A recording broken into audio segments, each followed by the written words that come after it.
உலகம் முழுக்க பலகாலமா சினிமாவும் அதில் சொல்லப்படுற கதைகளும் ஆண் கதாபாத்திரங்களை மையப்படுத்தி தான் இருக்கும். பெண்களுக்கான பெண் கதாபாத்திரங்களை பற்றின படங்கள்ங்கிறது பெர்சன்டேஜில் இன்னை வரைக்கும் கூட ரொம்ப கம்மி தான். மேபி கடந்த 20 வருஷங்களில் அதோடைய ஃப்ரீக்வன்சி அதிகமாக இருக்கலாம். ஆனால் 1978 சுச்சுவேஷன் எப்படி இருக்கும்னு நினச்சி பாருங்க. அப்போ ஒருத்தர் ஃப்ரெண்ட்ஸ் நியூ வேவ்னால இன்ஸ்பயர் ஆகி, கோடார்ட் மாதிரியான ஃபிலிம் மேக்கர்ஸ்னால இன்ஸ்பயர் ஆகி, தமிழ் சினிமாவோட அந்த ஃபார்முலாவை மாற்றி ஆகணும், கதை சொல்லப்படுற விதத்தை மாற்றி ஆகணும் அப்படின்னு நினச்சிக்கிட்டு ஃபிலிம் இன்ஸ்டியூட்டில் போய் முறையாக அதுக்காக பயிற்சிலாம் எடுத்துக்கிட்டு ஒரு படத்தை எடுத்தார். அந்த ஒருத்தர் தான் இயக்குனர் ருத்ரையா. அந்த படம் தான் அவள் அப்படித்தான்.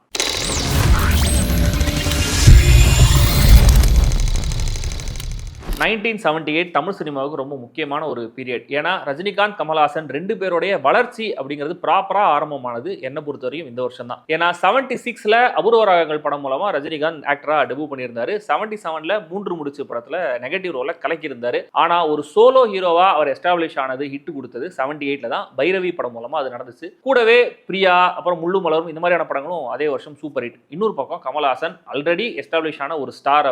அவருக்கும் இதே 1978ல் சட்டம் என் கையில், சிகப்பு ரோஜாக்கள் மாதிரியான படங்கள்லாம் சூப்பர் ஹிட் ஆச்சு. இவங்க 2 பேர் சேர்ந்து அதே வருஷம் தப்பு தாளங்கள் அப்படிங்கிற ஒரு படத்தில் நடிச்சிருந்தாங்க. ஆனா அந்த படத்துல கமல்ஹாசன் கேமியோ ரோல்ல தான் நடிச்சிருந்தாரு. ஆனா கமல்ஹாசன், ரஜினிகாந்த், ஸ்ரீபிரியா, இளையராஜாவுடைய சூப்பரான மியூசிக்னு இந்த காம்போல 1978 ரிலீஸ் ஆனது அவள் அப்படித்தான் மட்டும் கிடையாது. முதல்ல இந்த காம்பினேஷன்ல ரிலீஸ் ஆன படம் இளமை ஊஞ்சல் ஆடுகிறது. இயக்குனர் ஸ்ரீதருடைய பிளாக் பஸ்டர் படம் இது. இந்த படம் ரிலீஸ் ஆன சில மாசங்கள் கழிச்சு ரிலீஸ் ஆன படம் தான் அவள் அப்படித்தான். அதே வருஷம் சிவாஜி கணேசன் நடிச்ச அந்தமான் காதலி, தியாகம், பாரதி ராஜாவுடைய கிழக்கே போகும் ரயில், எம்ஜிஆருடைய மதுரையை மீட்ட சுந்தரபாண்டியன் வெவ்வேறு வகையான படங்கள் ரிலீஸ் ஆயிருக்கு. ஸோ நினச்சி பாருங்க, இந்த கான்டெக்ட்ல இப்படியான ஒரு சூழல்ல அவள் அப்படித்தான் மாதிரியான ஒரு படம் எடுக்கணும்னா எவ்வளவு கன்விக்ஷன் வேணும். இதனால தான் இன்னை வரைக்கும் இந்த படம் ரொம்ப ஸ்பெஷலாக இருக்கு. கதை சொல்ல போறேன், ஸ்பாய்லர்ஸ் அஹெட். மஞ்சுங்கிற அன்அப்பாலஜெட்டிக்கான கேரக்டருடைய வாழ்க்கையில் நடக்கிற ஒரு சின்ன எபிசோட் தான் இந்த அவள் அப்படித்தான். மஞ்சுங்கிற கேரக்டரில் ஸ்ரீபிரியா நடிச்சிருக்காங்க. இவங்க ஒரு ஆட் ஏஜென்சியில் ஆர்ட் டைரக்டராக வேலை பண்ணிட்டு இருக்காங்க. அந்த ஏஜென்சியோட ஓனர் தியாகு, தியாகுவோட ஃப்ரெண்ட் அருண். தியாகு தான் ரஜினிகாந்த், அருண் தான் கமல்ஹாசன். கோயம்புத்தூரை சேர்ந்த ரொம்ப சின்சியரான, சென்சிபிளான ஃபிலிம் மேக்கர் அருண் பெண்களுடைய நிலையை பற்றி ஒரு டாக்குமெண்ட்ரி எடுக்கிறதுக்காக சென்னை வந்திருக்காரு. இதுக்கு தியாகுவோட ஏஜென்சியும் அது மூலமா மஞ்சுவும் அவருக்கு ஹெல்ப் பண்றாங்க. ஒரு பக்கம் இந்த டாக்குமெண்ட்ரி வேலைகள் நடந்துகிட்டு இருக்கும்போது அருணும் மஞ்சுவும் நல்ல ஃப்ரெண்ட்ஸா பேச ஆரம்பிக்கிறாங்க. ஆண்கள் மேல, உறவுகள் மேல சுத்தமா நம்பிக்கை இல்லாத மஞ்சு அப்பப்ப தன்னுடைய வாழ்க்கையில் நடந்த விஷயங்களை அருண் கிட்ட ஓப்பன் அப் பண்றாங்க. அவங்க இப்படி சினிக்கலா இருக்க, அவங்களுடைய டிஸ்ஃபங்க்ஷனல் ஃபேமிலி, அவங்க ஃபேஸ் பண்ண செக்ஷுவல் அபியூஸ், தப்பான ஃபெயிலான ரிலேஷன்ஷிப், இதெல்லாம் தான் காரணம் அப்படின்னு அருண் புரிஞ்சுக்கிறாரு.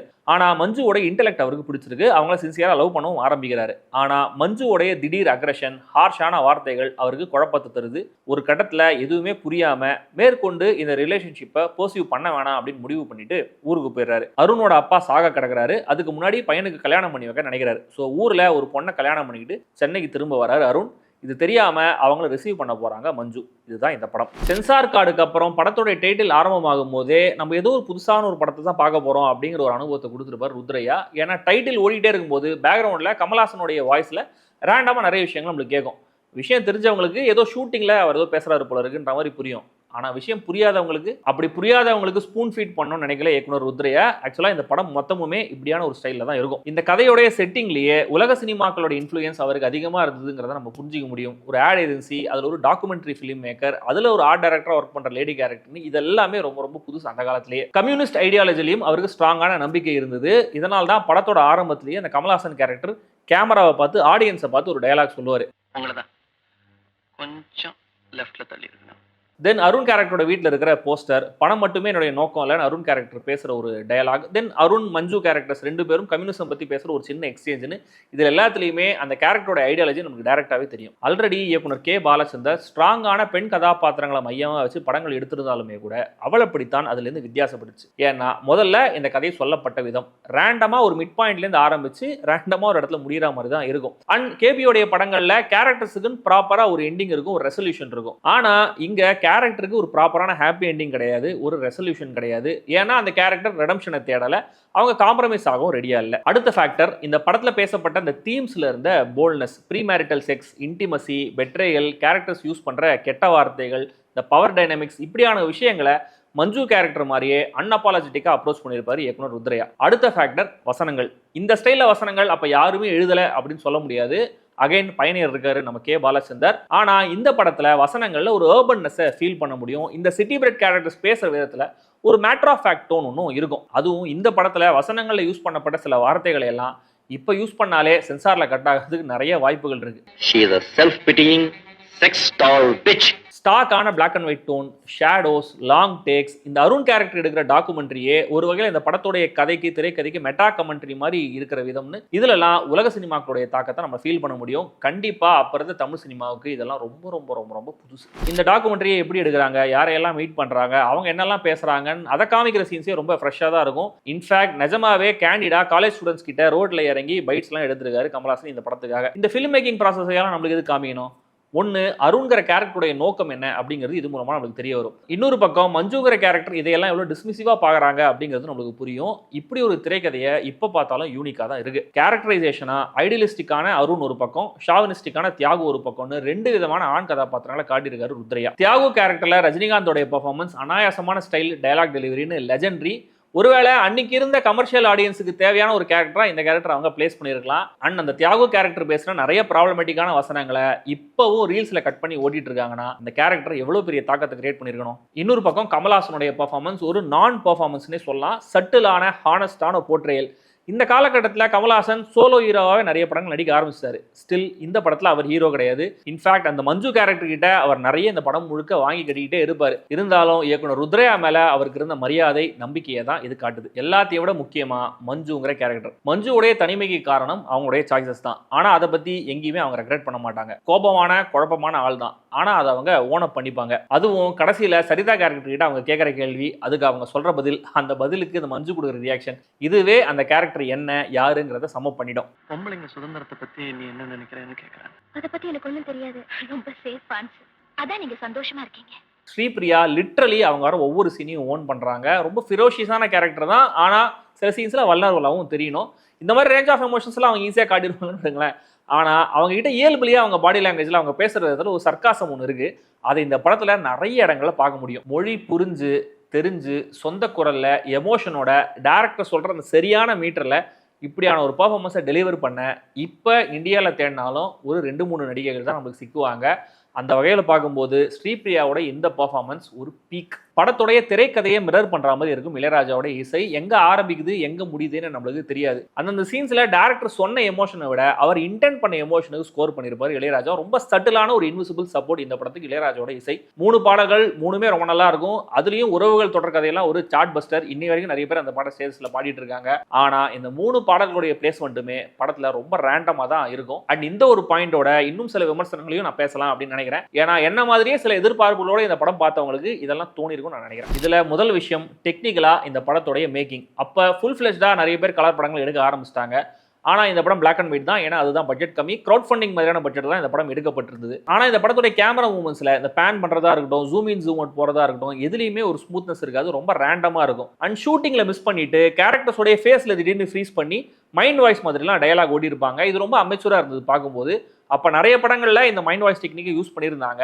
ஆனால் இந்த படத்தில் மொத்தமாக பார்க்கும்போது ஒரு ஃபினிஷ் ப்ராடக்ட் மாதிரியே நம்மளுக்கு ஃபீல் ஆகாது. எடிட்டிங்குமே கூட ரொம்ப ரேண்டமாக ரொம்ப ஜம்பியாக இருக்கும். க்ளோஸ்அப்லேயே கட் பண்ணி க்ளோஸ்அப்லேயே ஓப்பன் பண்ணுவாங்க. நிறைய ஜம்ப் கட்ஸ் இருக்கும். சரி, இந்த ஜம்ப் கட்லாம் இன்டென்ஷனல் வச்சுக்கலாம், ஆனா அதுவும் கன்சிஸ்டண்டா இருக்காது. ஒரு சீன்ல 2 கேரக்டர்ஸ் கேரம் போர்டு விளையாடிட்டே பேசுவாங்க. அந்த கேம்ல நடக்கிறதுக்கும் அவங்க பேசுறதுக்கும் ஏதோ ஒரு விஷயம் லிங்க் இருக்கு, ஏதோ குறியீடு இருக்குன்ற மாதிரி நினைச்சேன். ஆனா இந்த சீன்ல ஷேக்கியான கேமரா மூவ்மெண்ட்ஸும் இந்த டயலாக் எக்ஸ்சேஞ்சில் இருக்கிற லேகும் எனக்கு டிஸ்கனெக்டா தான் இருந்தது. ஸோ என்னமோ சொல்ல வந்திருக்காங்க, ஆனா என்னன்னு தான் புரியலன்னு ஒரு ஃபீல். அடுத்தது கேரக்டர்ஸ் எழுதப்பட்ட விதத்திலேயே கூட ஒரு அமெச்சூர் தனம் இருக்கு. தியாகு கேரக்டர் டோட்டலா பிளாக், அருண் கேரக்டர் டோட்டலா ஒயிட். இந்த கிரே ஜோன்ல யாருமே இருக்கவே மாட்டாங்க. அப்ப இருந்த படங்கள்ல இது சாதாரணமான விஷயம் தான், இப்படிதான் இருப்பாங்க ஹீரோவும் வில்லனும். ஆனா அந்த மாதிரி படங்கள் எடுக்கக்கூடாது அப்படின்னு தானே ருத்ரையா இந்த மாதிரி படமே எடுத்தாரு. ஸோ அவரும் ஏன் அதே ஸ்டைலை ஃபாலோ பண்ணாரு அப்படிங்கிறது புரியல. தென் இந்த படத்துல அருண் மஞ்சு கேரக்டருக்கு இன்டிமேட்டான ஒரு மொமெண்ட் ஒன்று இருக்கு. ஆனா அந்த சீனோட இம்ப்ளிகேஷன் இந்த படத்துல வேற எங்கேயுமே கிடையாது. அந்த சீனை பத்தியே அந்த மொமெண்ட்டை பத்தியே அதுக்கப்புறம் கேரக்டர்ஸ் எங்கேயுமே டிஸ்கஸ் பண்ணவே மாட்டாங்க. அப்புறம் எதுக்கு அவுட் ஆஃப் த ப்ளூ அந்த ஒரு சீன் வச்சாங்க அப்படிங்கிறதும் புரியல. தென் இந்த ஷாவனிஸ்டிக்கான ஆண்கள் மேல மஞ்சு கேரக்டர் கோவம் இருக்கும். அதை அவங்க எக்ஸ்பிரஸ் பண்றதும் நியாயம் தான். ஆனா அருண் மாதிரியான ஒரு கேரக்டரை அவங்க படம் முழுக்க ப்ரொவோக் பண்ணிக்கிட்டே இருப்பாங்க. அதுக்கான ஜஸ்டிஃபிகேஷன் எங்கேயுமே கிடையாது. தென் தியாகு கேரக்டர் கூட மஞ்சு ஏன் பார்ட்டிக்கு போனேன் அப்படின்னு ஒரு காரணம் சொல்லுவாங்க. அதுவும் பயங்கர போங்கா இருக்கும். இப்போ சோஷியல் மீடியாலாம் பேசுறாங்க இல்லையா, பெண்கள் வந்து டாக்ஸிக்கான ஆண்கள் பின்னாடி தான் போவாங்க, நல்ல பசங்க யாராவது வந்தால் அவங்கள ஃப்ரெண்ட் ஜோன் பண்ணுவாங்க, இல்லை மிக்சடு சிக்னல் கொடுத்து குழப்புவாங்க அப்படின்னு.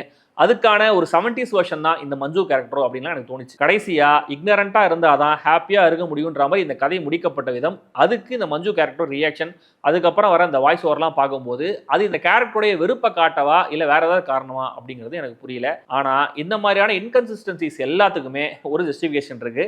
அது அவள் அப்படித்தான். ஆனா என் கண்ணில் மாட்ட இந்த பிரச்சனைகளை தாண்டி இந்த படம் எனக்கு ஒர்க் ஆச்சுன்னா அதுக்கு முக்கியமான காரணம் இந்த படத்துடைய அன்கன்வென்ஷனலான அந்த ஸ்டைல். அடுத்தது கான்டெக்சுவலா என்னால் இந்த படத்தை புரிஞ்சிக்க முடிஞ்சது அப்படிங்கிறது தான். இன்ஃபேக்ட் இந்த படத்திலேயே ஒரு வசனம் வரும், வித்தியாசமா காட்டிக்கிறது தான் பெரிய ட்ரெண்ட் போல இருக்கு, ஸ்டைல் போல இருக்குன்ற மாதிரி. சாவேஜான இந்த ரிப்ளையை பார்க்கும்போது இந்த வித்தியாசமாக டேஷ் பண்ணுவோர் சங்கம் அப்படின்ற மாதிரிலாம் சோஷியல் மீடியாவில் மீம்ஸ் போட்டு கலாய்ப்பாங்க இல்லையா, அதுதான் எனக்கு ஞாபகம் வந்தது. ஸ்டில் இந்த ப்ரூட்டலி ஹானஸ்டான அப்ரோச் தான் இந்த படத்துடைய முக்கியமான கேரக்டரா நான் பார்க்குறேன். இந்த படத்துக்கான ரைட்டர் கிரெடிட் இயக்குனர் ருத்ரையாவுக்கு மட்டுமே கிடையாது, அனந்து, சோமசுந்தரேஸ்வர், வண்ணன் இலவன் இவங்க 3 பேருக்கும் கிரெடிட் போய் சேரணும். இதுல அனந்து கமல்ஹாசனுடைய மென்டர் மாதிரி ஆல்ரெடி கே பாலச்சந்தரோட ரைட்டரா அவர் ஒர்க் பண்ணியிருக்காரு. தென் வண்ணன் இலவன் ஆல்ரெடி எஸ்டாப்ளிஷ் ஆன ஒரு ஃபிக்ஷனல் ரைட்டர். தென் சோமசுந்தரேஸ்வர் பின்னாட்கள்ல டைரக்டர் ராஜேஸ்வர் அப்படிங்கிற பேர்ல பாப்புலர் ஆனாரு. இதயத்தாமரை, அமரன், கோவில்பட்டி வீரலட்சுமி மாதிரியான படங்களுக்கு இவர் தான் டைரக்டர். அவள் அப்படித்தான் ரிலீஸ் ஆச்சு. ஆனா எல்லா கல்ட் கிளாசிக் படங்கள் மாதிரியுமே இந்த படமும் ரிலீஸ் டைம்ல ஓடல. ஆனா கிரிட்டிக்கலி அக்ளைம்டு பாரதி ராஜா, மிருனாள் சென் மாதிரியான ஃபிலிம் மேக்கர்ஸ்லாம் பாராட்டி தள்ளிட்டாங்க. இந்த படத்தை பார்த்து நாங்க அசந்து போயிட்டோம், நாங்க அப்ப பார்த்துட்டு இருந்த உலக சினிமாக்கள் ஸ்டைல்ல அப்படி ஒரு ஃபிலிம் லாங்குவேஜ்ல நாங்க எடுக்கணும்னு நினைச்ச ஒரு பாணியில இப்படி ஒரு படத்தை எங்களுடைய சொந்த தமிழ் மொழியிலேயே ஒருத்தர் எடுத்திருக்காருன்றதை பார்க்கும்போது ஆச்சரியமா இருந்ததுன்னு சொல்லியிருக்காரு ஃபிலிம் இன்ஸ்டியூட்ல இயக்குனர் ருத்ரையாவுடைய ஜூனியரா இருந்த